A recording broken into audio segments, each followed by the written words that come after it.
بسم اللہ الرحمن الرحیم. ناظرین، وی لاگ نمبر ہے 195 اور قسط ہے آج کی تیسری اور پیج ہے 163 اور ہیڈنگ وہی چل رہا ہے ابو طالب کی خدمت میں قریش کا آخری وفد. ناظرین، یہ کتاب ہے الرحیق المختوم، سیرت نبی صلی اللہ علیہ وسلم پر دنیا بھر میں اول انعام یافتہ کتاب ہے الرحیق المختوم. اس کے رائٹر ہیں مولانا صفی الرحمان مبارک پوری رحمۃ اللہ علیہ. رابطہ عالمی اسلامی مکہ مکرمہ کے زیر اہتمام منعقدہ سیرت نگاری کے عالمی مقابلے میں اول آنے والی عربی کتاب کا اردو ترجمہ. بسم اللہ الرحمن الرحیم. یسقون من رحیق مختوم، یہ لوگ سر بمہر شراب پلائے جائیں گے. بسم اللہ الرحمن الرحیم. وَإِن تُطِيعُوهُ تَهْتَدُوا، اور اگر اس کی فرما برداری کرو گے تو راہ پاؤ گے. ابو طالب کی خدمت میں قریش کا آخری وفد، اس کا بقیہ حصہ ہم آپ کے سامنے رکھ رہے ہیں. نحمدہ ونصلی علی رسولہ الکریم. میرے مالک مجھے اس خاک سے بے گھر نہ کرنا، محبت کے سفر میں چلتے چلتے تھک گیا ہوں میں. ابو طالب کی خدمت میں قریش کا آخری وفد. اے ابو طالب، ہمارے درمیان آپ کا جو مرتبہ و مقام ہے اسے آپ بخوبی جانتے ہیں، اور اب آپ جس حالت سے گزر رہے ہیں وہ بھی آپ کے سامنے ہے. ہمیں اندیشہ ہے کہ یہ آپ کے آخری ایام ہیں. ادھر ہمارے اور آپ کے بھتیجے کے درمیان جو معاملہ چل رہا ہے اس سے بھی آپ واقف ہیں.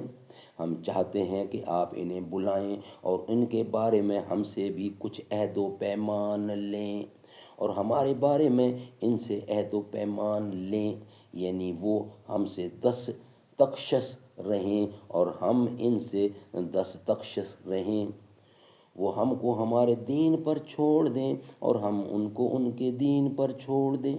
اس پر ابو طالب نے آپ کو بلوایا اور آپ تشریف لائے تو کہا، بھتیجے، یہ تمہاری قوم کے معزز لوگ ہیں، تمہارے ہی لیے جمع ہوئے ہیں. یہ چاہتے ہیں کہ تمہیں کچھ عہد و پیمان دے دیں اور تم بھی انہیں کچھ عہد و پیمان دے دو.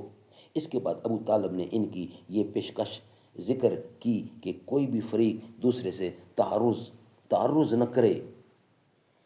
جواب میں رسول اللہ صلی اللہ علیہ وسلم نے وفد کو مخاطب کر کے فرمایا، آپ لوگ یہ بتائیں کہ اگر میں ایک ایسی بات پیش کروں جس کے اگر آپ قائل ہو جائیں تو عرب کے بادشاہ بن جائیں اور عجم آپ کے زیر نگیں آ جائے تو آپ کی رائے کیا ہوگی؟ سبحان اللہ. بعض روایتوں میں یہ کہا گیا ہے کہ آپ نے ابو طالب کو مخاطب کر کے فرمایا، میں ان سے ایک ایسی بات چاہتا ہوں جس کے یہ قائل ہو جائیں تو عرب ان کے تابع فرما بن جائیں اور عجم انہیں جزیہ ادا کریں. ایک اور روایت میں ہے، یہ مذکور ہے کہ آپ نے فرمایا، چچا جان، آپ کیوں نہ انہیں ایک ایسی بات کی طرف بلائیں جو ان کے حق میں بہتر ہے. انہوں نے کہا، تم انہیں کس بات کی طرف بلانا چاہتے ہو؟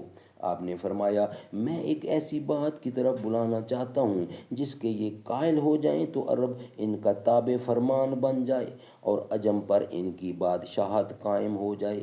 ابن اسحاق کی ایک روایت یہ ہے کہ آپ نے فرمایا، آپ لوگ صرف ایک بات مان لیں جس کی بدولت آپ عرب کے بادشاہ بن جائیں گے اور عجم آپ کے زیر نگیں آ جائے گا.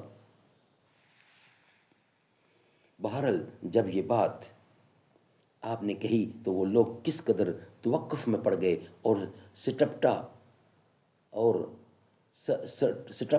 سے گئے.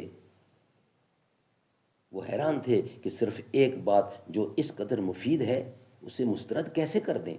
آخرکار ابو جہل نے کہا، اچھا بتاؤ تو وہ بات ہے کیا؟ تمہارے باپ کی قسم، ایسی ایک بات کیا 10 باتیں بھی پیش کرو تو ہم ماننے کو تیار ہیں. تمہارے باپ کی قسم، ایسی ایک بات کیا 10 باتیں بھی پیش کرو تو ہم ماننے کو تیار ہیں۔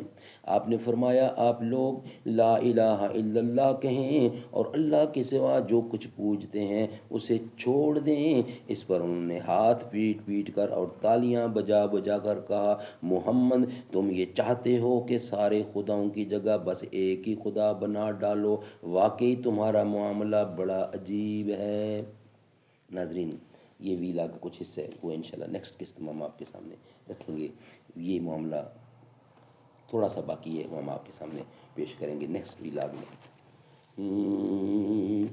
زمیں چمکی فضا میں کی گھٹا چھائی بہار آئی، کریم آقا شہ بطحا جہاں پہنچے جدھر نکلے، نبی نے چشم رحمت ڈال دی جب خشک صحرا پر، اگے پودے سجے پتے کھلے غنچے ثمر نکلے، درے اقدس سے رحمت بانٹنے خیر البشر نکلے۔